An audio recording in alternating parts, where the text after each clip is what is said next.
How to add video from gallery on TikTok. Firstly, you have to install the TikTok app in your Android and you have to open it on your phone. Now you can see different options are appearing in front of you like home, friends, plus mark, inbox and the profile. You have to click on this plus mark option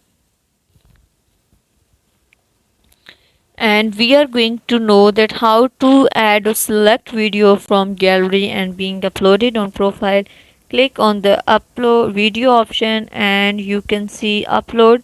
Click on the upload option, move to your videos option. You can see different videos appear here. You have to select any of the video, click on the next. In this way you can click on next. You can upload video on TikTok by clicking on next, and if you find that video is not correct you can make it draft on your account.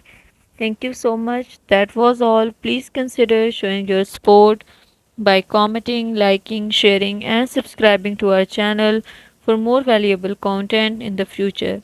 Your engagement is highly appreciated. I wish you very good luck. Thanks.